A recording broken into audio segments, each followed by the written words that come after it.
Agtultuloy kinaunig nga investigasyon ti Badok Municipal Police Station ken ti Ilocos Norte Police Provincial Office iti napasamak anakam ames a pamaltog iti barangay Paltit Badok Ilocos Norte anakatayan dagiti duwa a lalaki.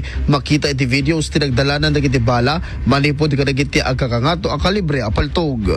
Based di alta yung CCTV footage sir kat sinurot dayan then di bandar J Corbaan in corner J may isang lugan. Tapos di na corner ang bimaba di kilikot pengalugan sa JP ng palto-paltog na kadidi doon ang biktima sir. Ano digiti sinagawa na sir? Based digiti nakita tayo tao magpaitin ti resulta ti medical legal na ti penalty ng party body na kanti ulo na sir.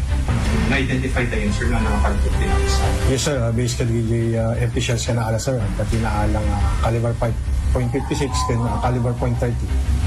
Imbatad ti hepe nga dadalen da pay laing ti motibo iti naso a krimen babaen iti parangkita da karagiti CCTV footage ken testigo iti napasamak a krimen. At dadigiti aramidan tayo no nagadating information at ngem ang kaming mabalingagi information ti media for the protection of the investigation. Kabayatan na basar ti datos ti PNP ket dayto ti kaunaan a napasamak a pamaltog itaatawen iti Badok Ilocos Norte impaganet jet ti hepe a natalged paylaing iti ili ti Badok gapot ta umobraen dati kabaylanda a may patungpal ti Urnos Linak Kental na.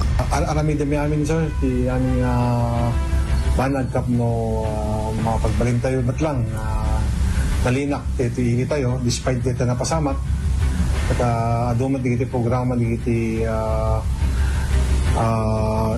high reporters tayo ti ayatan tayo chief PNP ayatan tayo regional director kan ayatan tayo provincial director kata i-assure gamot nga monitor na kami for the peace and order iti municipality tayo. Para iti IFM News, Idol Lawrence Martinez, Tatak IFM.